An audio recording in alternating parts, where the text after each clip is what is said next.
नमस्कार विद्यार्थियों।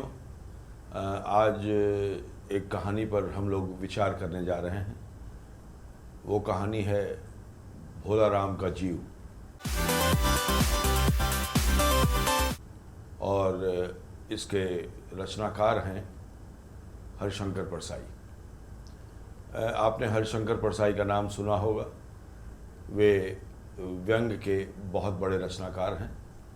उन्होंने अपनी कहानियों में, अपनी रचनाओं में व्यंग को प्रमुख स्थान दिया है।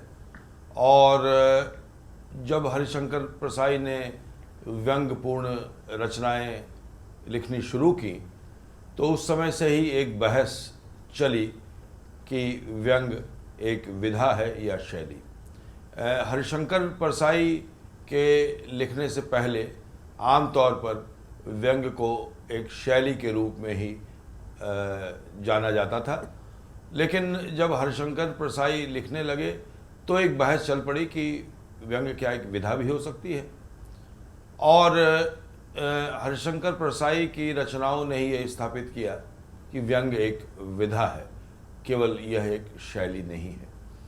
क्योंकि जब रचनाकार व्यंग का निर्माण करता है और व्यंग से जो रचना निकलती है तो एक नई विधा का जन्म होता है और वो पैबस्त होती है कहानियों में भी, उपन्यासों में भी।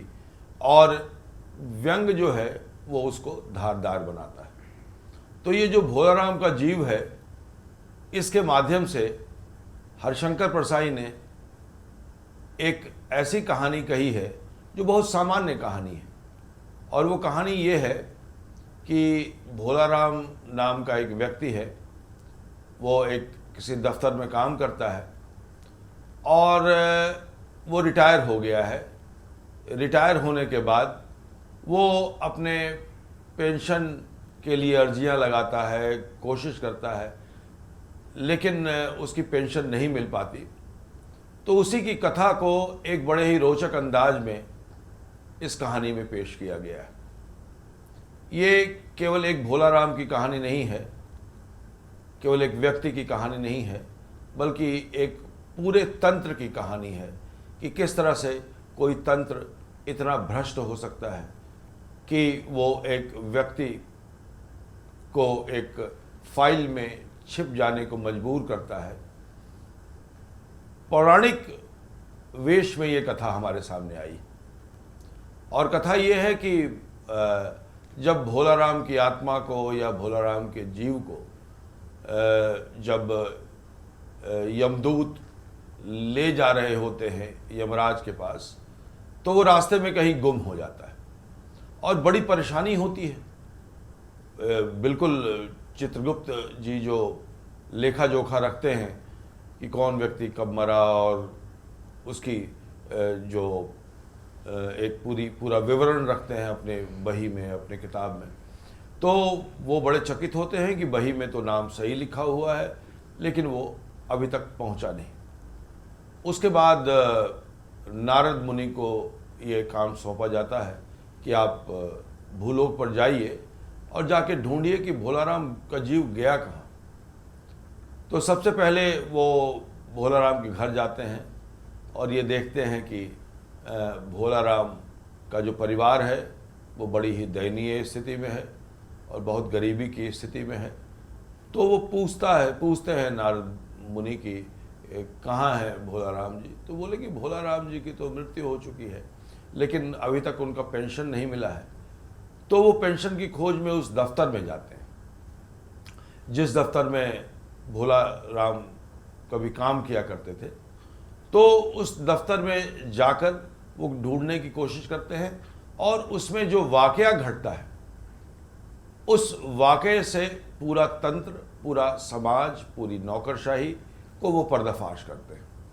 क्योंकि जब वो वहाँ के बाबुओं से, वहाँ के अफसर से मिलते हैं तो वो यही कहते हैं कि कोई वजन तो आपने रखा नहीं फाइल के ऊपर, तो बिना वजन रखे हुए कैसे भोला राम का काम हो जाएगा, कैसे उनकी पेंशन मिल जाएगी। नारद मुनि कुछ समझ नहीं पाते हैं क्योंकि भूलोक की इस व्यवस्था से वो परिचित नहीं है। इसलिए वो कहते हैं कि इतने तो पेपर वेट यहाँ रखे हुए हैं, तो फिर वजन की क्या बात हो गई। तो कहता है कि महाराज आप तो साधु सन्यासी हैं, जीवन के आचार से और व्यवहारों से आप परिचित नहीं हैं और इसीलिए आप वजन का मतलब समझते नहीं हैं। और इसी समय वो ये कहता है ऑफिसर, जो बड़ा ऑफिसर है वहाँ का, कि आपकी वीणा बहुत अच्छी है। तो पहले तो नारद मुनि बड़े घबराते हैं कि ये तो जो मेरी पहचान है वो मेरी पहचान ही ले लेना चाहते हैं, लेकिन अंत में भोला राम के जीव की तलाश कर रहे हैं चूँकि वो, इसलिए वो कहते हैं कि ये मेरी, और कहता है कि मेरे बच्चे के लिए वीणा चाहिए, दे दीजिए। तो वो नारद मुनि उसको अपनी वीणा दे देते हैं और तब वो उनकी फ़ाइल मंगवाता है, पेंशन की फ़ाइल, जिसमें हज़ारों सैकड़ों अर्जियाँ लगी हुई हैं भोला राम की कि मुझे पेंशन नहीं मिला है, मुझे ये पेंशन दिया जाए। तो उसके बाद वो उनकी पेंशन की फ़ाइल मंगाता और उसी में से, कहानी के अंत में उसी में से भोला राम का जीव जो है वो चिल्लाता है कि अरे मेरी पेंशन का क्या हुआ, मेरे पेंशन का क्या हुआ। और नारद मुनि कहते हैं कि अरे भोला राम का जीव तो इसी में छिपा हुआ है, चलो मेरे साथ। तो बोला कि नहीं नहीं, मैं तो इसी फाइल में रहूँगा और मैं इस फाइल से बाहर नहीं जा सकता। और ये कहानी समाप्त हो जाती है। ये कहानी केवल इतनी सी नहीं है, ये जो पौराणिक आख्यान लिया है और जिस तरह से उसको चित्रित किया है हरिशंकर परसाई ने, उसमें हास्य से ज़्यादा व्यंग्य है। हास्य और व्यंग्य में एक खास जो फ़र्क होता है वो ये फ़र्क होता है कि हास्य हमें हंसाता है। आप टेलीविज़न चैनलों पर बहुत से हास्य के कार्यक्रम देखते होंगे और उन कार्यक्रमों को देख के हंसते भी होंगे, और लेकिन वो हास्य कभी कभी बहुत फूहड़ उठते हैं। लेकिन जब उसमें व्यंग्य होता है तो व्यंग्य जब दुख अपनी चरम पराकाष्ठा पर पहुंच जाता है और जब वो पीड़ा में बदल जाता है तो व्यंग्य पैदा होता है। और यही व्यंग्य हरिशंकर परसाई की रचनाओं की विशेषता है। यही व्यंग्य उनकी रचनाओं को बल देता है। और जो भोला राम का जीव जो कहानी है, ये जो कहानी है, उसमें भी इस व्यंग्य के माध्यम से ही उन्होंने सारे तंत्र और सारी नौकरशाही और ख़ास तौर पर जो आज़ादी के बाद हमारे समाज में एक भ्रष्टाचार फैला, उस भ्रष्टाचार को उजागर करता है। ये कहानी एक बहुत बड़े फलक की कहानी है। ये केवल एक भोला राम के जीव के खो जाने की कहानी नहीं है, बल्कि एक बड़े फलक पर वे इस परिकल्पना की भी आलोचना करते हैं कि मनुष्य मरने के बाद स्वर्ग या नरक जाता है। उस पर भी तीखा व्यंग्य उन्होंने पूरी कहानी में किया है। और इसके अलावा जो मुख्य कथ्य है इस कहानी का, कथा और कथ्य में तो आप फर्क जानते ही होंगे। कथा शुरू से एक आरंभ होती है और समाप्त हो जाती है, लेकिन उसमें जो कथ्य होता है वो कथ्य उभरता है कि रचनाकार कहना क्या चाहता है, उसका प्रतिपाद्य क्या है, उसका उद्देश्य क्या है। तो इस रचना का, भोला राम जीव का जो मुख्य उद्देश्य है वो उद्देश्य है इसी भ्रष्टाचार को उजागर करना, जो हमारे समाज के में पैबस्त हो गया है, सबके रक्त में वो जाके बस गया है। उसी भ्रष्टाचार को वो उजागर करते हैं इस कहानी में। और बड़ा एक रोचक प्रसंग है कि वो कहता है कि मैं तो, जो यमदूत है वो ये कहता है कि मैं तो बड़े बड़े वकीलों को लेकर आया हूँ यहाँ, जो वकील दूसरों को ठगते हैं, जो वकील दूसरों की जेब काटते हैं मुकदमे के नाम पर और मुनाफा कमाते हैं। उन पर तीखा व्यंग्य किया है कि किस तरह से हमारे समाज का शोषण करने का एक तरीका हो गया है। अगर आप वकील हैं तो आप एक शोषण के अंग हैं। तो इस तरह से एक परिस्थिति, कई परिस्थितियां इसमें निर्मित होती हैं। और जो कार्यालय में जिस तरह से काम होता है, जिस तरह से बिना पैसा दिए, बिना घूस दिए कोई काम नहीं होता है, हो सकता है हमारे समाज में, उसका बड़ा चित्रण किया है। और जो कहानी की शुरुआत की है उन्होंने, वो कहानी की शुरुआत और इसकी भाषा पर आप ध्यान दीजिए, ऐसा कभी नहीं हुआ था। धर्मराज लाखों वर्षों से असंख्य आदमियों को कर्म और सिफारिश के आधार पर स्वर्ग या नरक में निवास स्थान अलॉट करते रहे हैं, पर ऐसा कभी नहीं हुआ। अलॉट शब्द पर ध्यान दीजिए, ये अंग्रेजी शब्द का इस्तेमाल किया है इन्होंने, और वो अंग्रेजी शब्द के इस्तेमाल से यह व्यंग निखर कर सामने आता है। अब चित्रगुप्त बार बार अपना चश्मा पोंछ कर देख रहे हैं, बार बार थूक से पन्ने पलट रहे हैं, रजिस्टर देख रहे हैं, और गलती पकड़ में नहीं आती। आखिर उन्होंने खींचकर रजिस्टर इतने जोर से बंद किया कि मक्खी चपेट में आ गई। उसे निकालते हुए वो बोले, महाराज, रिकॉर्ड सब ठीक है।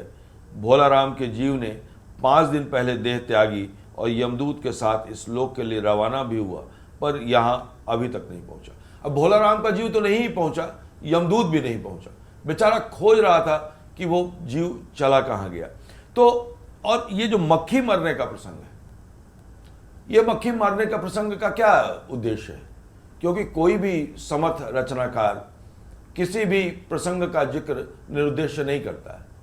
अब इसमें यह है कि व्यक्ति जब क्रोध में आता है, और जब क्रोध में आता है और क्रोध में आकर कोई कार्य करता है, तो उसमें कोई बड़ा व्यक्ति घायल नहीं होता, बल्कि जिसके पास शक्ति नहीं होती है या जो गौण होता है उसका शोषण होता है, और उसमें वो पिसता चला जाता है। तो भोलाराम के जीव के न मिलने का जो क्रोध है चित्रगुप्त के भीतर, उससे वो मक्खी मारी जाती है।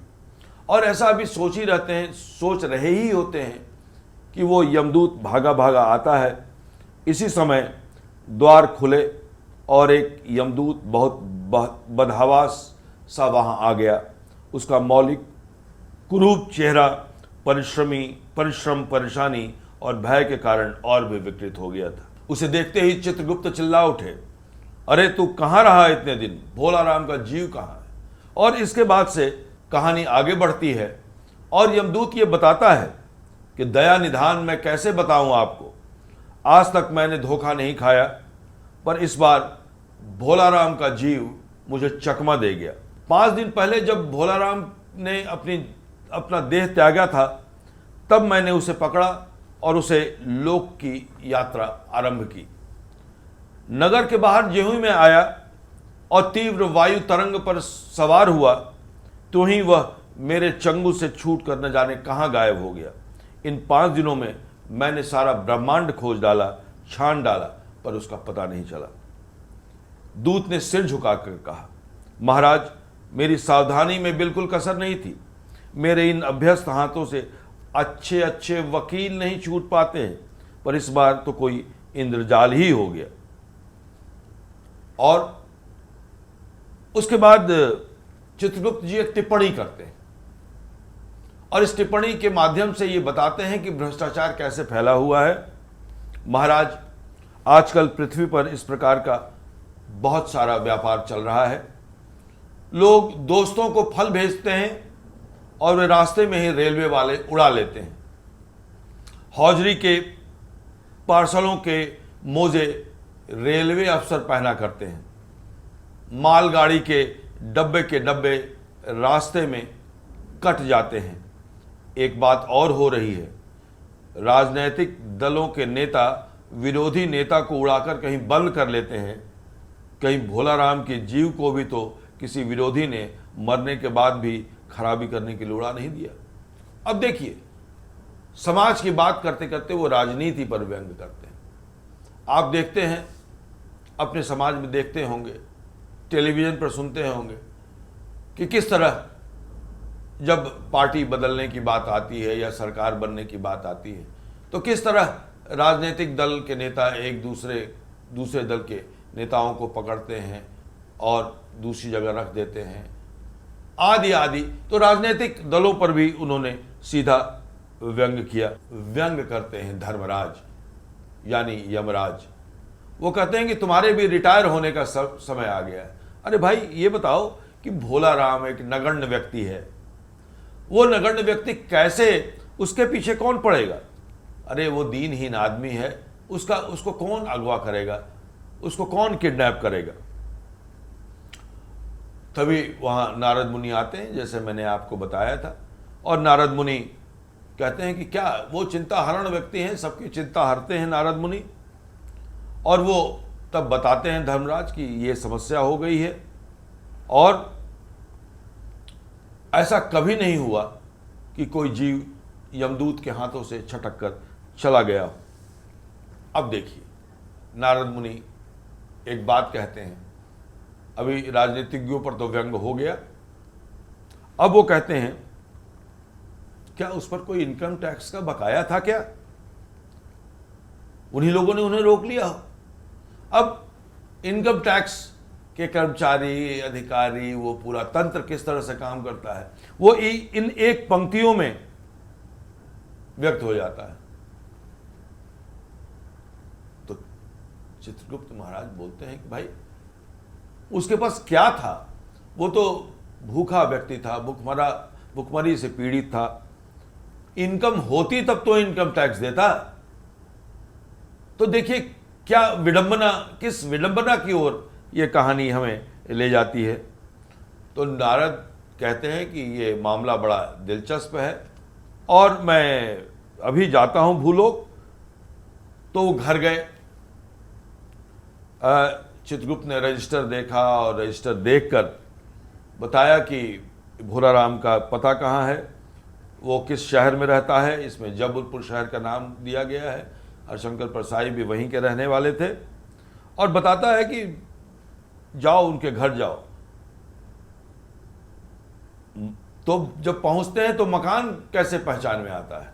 माँ बेटी के सम्मिलित क्रंदन से ही नारद भोला राम का मकान पहचान गया। इतनी गरीबी, इतना गरीब व्यक्ति, उसका परिवार इतना पीड़ित, और तंत्र ने, जो भ्रष्टाचार का पूरा कुचक्र है, जो तंत्र है, उसने पेंशन नहीं रिलीज होने दी और उनका परिवार और गरीब से गरीब होता गया।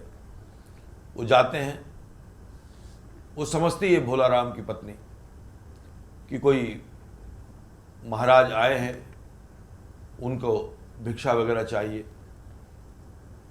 तो वो कहते हैं कि मैं भिक्षा लेने नहीं आया हूं। वो पूछते हैं कि भोला राम को बीमारी क्या थी? क्या बताऊं, ये बीमारी और कुछ नहीं, गरीबी की बीमारी थी।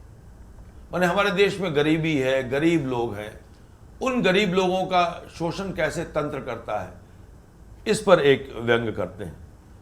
5 साल हो गए, पेंशन अभी तक नहीं मिली। हर 10-15 दिन पर वो दरख्वास्त देते हैं, लेकिन वहाँ से कभी कोई जवाब नहीं आता है। और इसी चिंता में घुलते घुलते उनके प्राण निकल गए। तो उन्होंने कहा कि क्या उनकी उम्र कितनी थी? बोले कि उम्र कहाँ ज़्यादा थी, 60 वर्ष के थे और उम्र ज़्यादा नहीं हुई थी। 50-60 रुपया पेंशन मिलना था, वो भी नहीं मिला। 5 साल नौकरी के हो गए, लेकिन पेंशन कहीं रुकी हुई। तो वो जाते हैं फिर उस ऑफिस में, और ऑफिस में जाकर वो पूछताछ करते हैं। वहाँ से चलकर नारद सरकारी दफ्तर में पहुँचे। वहाँ पहले ही कमरे में बैठे बाबू से उन्होंने भोला राम के केस के बारे में बात की। उस बाबू ने उन्हें ध्यानपूर्वक देखा और बोला, भोला राम ने दरखास्तें तो भेजी थीं, पर उन पर वजन नहीं रखा था, इसलिए कहीं उड़ गई होगी। यानी भ्रष्टाचार में बिना घूस दिए हुए कोई काम नहीं हो सकता। ये भारत के आज़ाद भारत में, जिसमें लोकतंत्र की स्थापना हुई, जिसमें गरीबों की बात की गई, अंत तक पहुंचने की बात की गई, गरीब से गरीब लोग, गरीब हटाने की बात की गई, लेकिन न गरीब हटा न गरीबी हटी। उसी गरीबी का चित्रण है ये। उसी पर मानविक व्यंग किया है कि किस तरह से हम ये काम करते हैं कि हमारे देश में जो गरीब हैं, जो छोटे मोटे अधिकारी हैं, जिनके पास पैसे नहीं हैं, वो रिटायर कर गए और उनका परिवार गरीबी में जी रहा है और किस तरह से उसे शोषित किया कर रहा है ये पूरा समाज। नारद पूरे दफ्तर में घूमते फिरते रहते हैं और एक टेबल से दूसरे टेबल, माने ये नारद के माध्यम से, इस पौराणिक कथा के माध्यम से एक जो आधुनिक विडंबना है हमारे समाज की, जो भ्रष्टाचार है हमारे समाज में, उसी भ्रष्टाचार को अलग अलग ढंग से रूपायित किया गया है। जब नारद बिल्कुल हार जाते हैं, उनको समझ में नहीं आता कि ये किस वजन की बात कर रहे हैं, तो वो बड़े साहब के साथ जाते हैं। अब बड़े साहब का जो रंग ढंग है वो सुनिए। नारद बड़े साहब के कमरे में पहुंचे। बाहर चपरासी ऊँघ रहा था, इसलिए उन्हें किसी ने छेड़ा नहीं, वरना चपरासी ही अंदर नहीं जाने देता। उन्हें बिना विजिटिंग कार्ड के आया देख बड़े साहब बड़े नाराज हुए कि अपना विजिटिंग कार्ड भी नहीं भिजवाया और ये आ गया। बोले, इसे कोई मंदिर वंदिर समझ लिया है? घड़घड़ाते चले आए, चिट क्यों नहीं भेजी? अब देखिए, ये जो नौकरशाही का जो काम करने का तरीका है, ये तरीका भी हमने अपनाया है उस तंत्र से जिस तंत्र ने हमें शिक्षित किया है, जो बाहर की शक्ति, ये भारतीय परंपरा नहीं है, बल्कि ये औपनिवेशिक सोच का परिणाम है। अब जैसे तैसे उन्होंने बताया कि काम क्या है। साहब भी कुटिल मुस्कान के साथ ये कहते हैं कि वजन चाहिए, वजन। और उसके बाद जैसा कि मैंने बताया, वो वीणा उनकी ले लेते हैं और फाइल उनकी आती है। उनसे पूछा कि किसकी फाइल? उन्होंने कहा भोलाराम। कस के बोला, सुन नहीं रहा था, भोलाराम की फाइल है। सहसा फाइल से आवाज आई, कौन पुकार रहा है मुझे? पोस्टमैन है क्या? पेंशन का ऑर्डर आया है। अब देखिए उसकी पीड़ा, उसका दुख। जीते जी वो पोस्टमैन का इंतजार करता रहा कि चिट्ठी आएगी, पेंशन का ऑर्डर आएगा। अब एक बड़ा हास्य का प्रसंग पैदा करते हैं।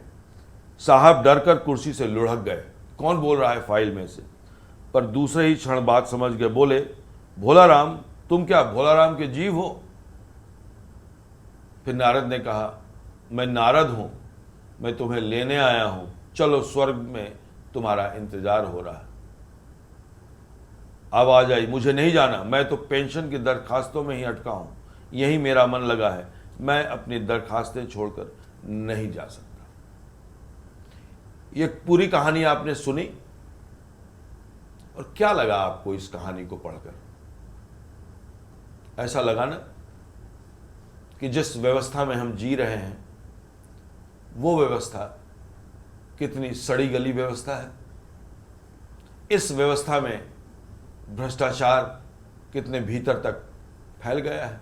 वस्तुतः यह भारतीय समाज में जो भ्रष्टाचार है, यहाँ के कार्यालयों में जो भ्रष्टाचार है, नौकरशाही का जो भ्रष्टाचार है, उस पर यह व्यंग किया गया है। यह एक व्यंग कहानी है, यह एक व्यंग विधा की सशक्त कहानी है और व्यंग ने इस कहानी को बहुत मजबूत बना दिया है।